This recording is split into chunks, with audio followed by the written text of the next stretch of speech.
तो friends welcome back to my channel. और friend आज के इस वीडियो सीरीज में हम लोग बात करने वाले हैं टाइप ऑफ ऑपरेटिंग सिस्टम के बारे में बेसिकली। तो इसमें पहला पॉइंट आपके सामने सबसे पहले मौजूद है, कह रहा है कि operating systems are there from the very first computer generation and they keep involving with time. यानी ये क्या करता है, टाइम को इन्वॉल्व करके लेके चलता है। And in this chapter we will discuss the some of the important type of operating system which are most commonly used. यानी हम आज की वीडियो सीरीज में उन टाइप को डिस्कस करेंगे जो कि ऑपरेटिंग सिस्टम में ज्यादातर यूज किए जाते हैं। क्लियर। तो सबसे पहला आपका आता है बैच ऑपरेटिंग सिस्टम। जी हाँ दोस्तों, batch operating system one of the most important part है आपका ऑपरेटिंग सिस्टम का। तो इसमें आप देख सकते हैं इतने सारे पॉइंट आपको दिख रहे होंगे। आइए हम लोग बारी बारी से हर एक लाइन को डिस्कस करते हैं। कह रहा है कि the user of a batch operating system do not interact with the computer directly. यानी जो बैच ऑपरेटिंग सिस्टम के लिए जो यूजर होता है वो डायरेक्टली इंटरेक्ट नहीं कर सकता कंप्यूटर के द्वारा। Clear. And each user prepare his job of an offline device like punch cards and submits it to the computer operator. यानी इस प्रकार के जो यूजर्स होते हैं वो प्रिपेयर करते हैं डायरेक्टली जॉब को ऑफलाइन मोड में। Clear. To speed up processing, jobs with similar need are batched together and run as a group. And the programmer label their programs with the operator, and the operator then sorts the programmer with similar requirement into the batches. Clear? उसके बाद आपका point कह रहा है कि the problem with batch systems are as follows. इसमें सबसे पहला पॉइंट है lack of interaction between the user and the job. यानी यूजर के बीच में और साथ ही साथ जो जॉब होता है उसके बीच में इंटरेक्शन यानी वार्तालाप जो होता है वो जरूरी होता है। एंड अगला पॉइंट है कि CPU is often idle because the speed of mechanical input output device is slower than CPU. यानी जो मैकेनिकल इनपुट आउटपुट डिवाइस होते हैं वो एज कंपेयर टू सीपीयू थोड़ा सा स्लो काम करते हैं। एंड थर्ड पॉइंट कह रहा है कि difficult to provide the desired priority. Okay friend, हमारा जो अगला टाइप है वो है आपका टाइम शेयरिंग ऑपरेटिंग सिस्टम। नाम से ही पता चल रहा होगा आपको कि इसमें कोई टाइम कंजम्पशन के बारे में बात करेंगे हम लोग। बेसिकली इसके फर्स्ट पॉइंट की बात करूं तो इसमें कह रहा है कि time sharing is a technique which enables many people located at the various terminal to use a particular computer system at the same time। यानी जो टाइम शेयरिंग ऑपरेटिंग सिस्टम होता है ये एक प्रकार का ऐसा टेक्निक होता है जिसमें डिफरेंट टाइप ऑफ पीपल्स को एक ही जगह पे एक ही टर्मिनल पे वो एक ही सिस्टम पे इजिली काम कर सकते हैं। क्लियर। तो यही आपका टाइम शेयरिंग का मेन पर्पस होता है। इसमें कह रहा है कि टाइम शेयरिंग और multitasking is a logical extension of multi programming. यानी मल्टी प्रोग्रामिंग का ये क्या है, एक प्रकार का लॉजिकली एक्सटेंशन है। And processor time which is shared among the multiple users simultaneously is termed as time sharing. उसके बाद एक पॉइंट अगला कह रहा है कि the main difference between multi programmed batch operating system and time sharing system is that in case of multi program batch system the objective is to minimize the processor use, and whereas in time sharing system the objective is to minimize the response of time। Clear. बहुत simple सा language है, आपको easily समझ में आ जाएगा और notes बनाने के लिए बेस्ट है। कंटेंट आप लिखने की पूरी कोशिश कीजिएगा इनको। उसके बाद कह रहा है कि the operating system uses the CPU scheduling and the multi programming to provide each user with a small portion of a time, and the computer system that were designed primarily as batch systems have been modified to time sharing system। उसके बाद अगर मैं advantage की बात करूं time sharing operating system की तो उसमें पहला पॉइंट आ रहा है कि provide the advantage of quick response. यानी ये क्या करता है, जल्दी रिस्पॉन्स को प्रोवाइड करता है। And avoid duplication of software, यानी सॉफ्टवेयर के डुप्लीकेशन को ये अवॉइड करता है। And reduce the CPU idle time, यानी ये क्या करता है, सीपीयू आइडल के टाइम को थोड़ा सा रिड्यूस कर देता है। और अगर डिसएडवांटेज की बात करूं टाइम शेयरिंग ऑपरेटिंग सिस्टम की तो उसमें सबसे पहला पॉइंट आता है प्रॉब्लम ऑफ रिलायबिलिटी। यानी रिलायबिलिटी के लिए ये थोड़ा सा प्रॉब्लम खड़ी करता है। And questions of security and integrity of users program and data.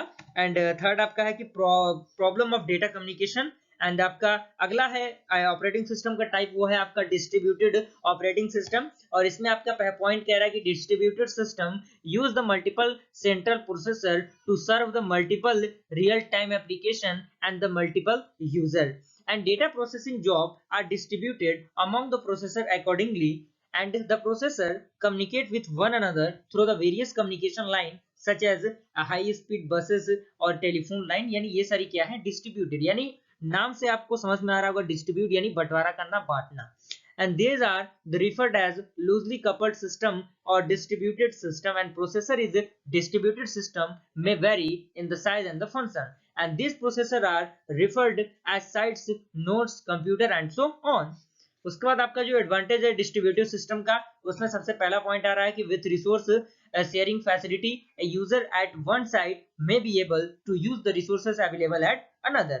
अगला पॉइंट है कि speed of the exchange of data with one another विया इलेक्ट्रॉनिक मेल.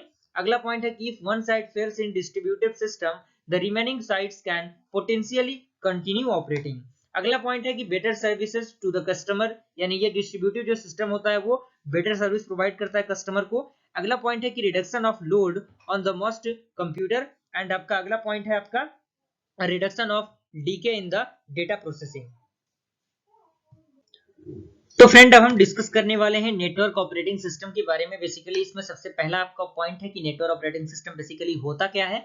तो इसमें कह रहा है कि network operating system runs on a server and provide the several server the capability to the manage data, user, group, security, application and other networking function.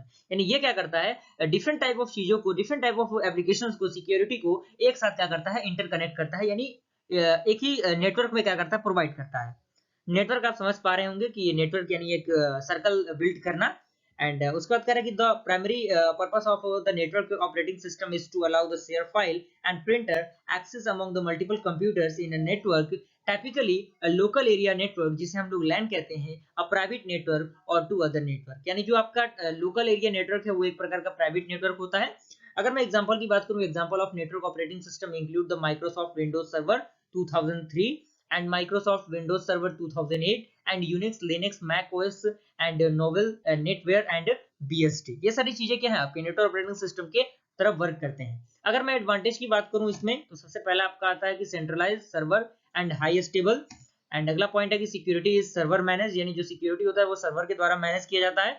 अगला point कह रहा है कि upgrade the new technology and the hardware can be easily integrated into the system. अगला point आपका कह रहा है कि remote access to servers is possible from the different location and the type of systems. अगर मैं डिसएडवांटेज की बात करूं नेटवर्क ऑपरेटिंग सिस्टम की, तो उसमें सबसे पहला पॉइंट आता है कि high cost of buying and running server, यानी इसका जो कॉस्ट होता है वो काफी हाई होता है. इसके जो सर्वर होते हैं, जितने इसमें इक्विपमेंट यूज किए जाते हैं वो काफी हाईली वेटेड होते हैं, हाईली कॉस्टली होते हैं. अगला पॉइंट कह रहा है कि dependency of central location of must operations, and अगला है कि regular maintenance and the update are required, यानी इसमें जो मेंटेनेंस होती है वो रेगुलरली करनी पड़ती है. ये सारी चीजें उसमें इन्वॉल्व होती है. अगर मैं फ्रेंड अगले टाइप की बात करूं, तो उसमें आपका आता है real time operating system. Clear. Real time operating system में सबसे पहला पॉइंट आपका कह रहा है कि real time system is defined as a data processing system in which the time interval required to the process and respond to the input is so small that is control the environment, and the time taken by the system to respond to an input and the display of required update information is termed as the response time. So in this method the response time is very less as compared to the online processing. Clear. उसके बाद आपका ये जो real time operating system है, थोड़ा सा इसका theoretical part ज्यादा है, तो उससे आपको घबराने की जरूरत नहीं है, चीजें सिंपल है, आप पढ़ के इसको समझ सकते हैं. और इसमें कह रहा है कि real time systems are used when there are rigid time requirement on the operation of a processor और the flow of data, and real time systems can be used as a control device in a dedicated application, and a real time operating system must have well defined fixed time and constraints, otherwise the system will fail. For example scientific experiment, medical image system, industrial control system, weapon system, robots, air traffic control system, etc. and there are two type of real time operating system, जिसमें सबसे पहला आपका आता है hard real time system, जो कि इसमें कह रहा है कि hard real time system guaranteed the critical task complete on time, यानी ये क्या करता है, क्रिटिकल टास्क को कंप्लीट करने में मदद करता है. And in hard real time system secondary storage is limited और missing and the data is stored in ROM, and in these systems virtual memory is almost never found. अगर मैं अगले की बात करूं, तो वो आपका आता है सॉफ्टवेयर रियल टाइम सिस्टम, जिसमें सबसे पहला पॉइंट आता है कि software real time systems are less restrictive and our critical real-time task gets a priority over other tasks and retain the priority until it completeness. And soft real skill time system have limited utility than hard real-time system. For example, multimedia, virtual reality, advanced scientific project like under Asia explorations and the planetary rovers and etc. तो ये सारी आपकी क्या है basic चीजें हैं. तो I hope यहाँ तक पूरा प्रोसीजर आपको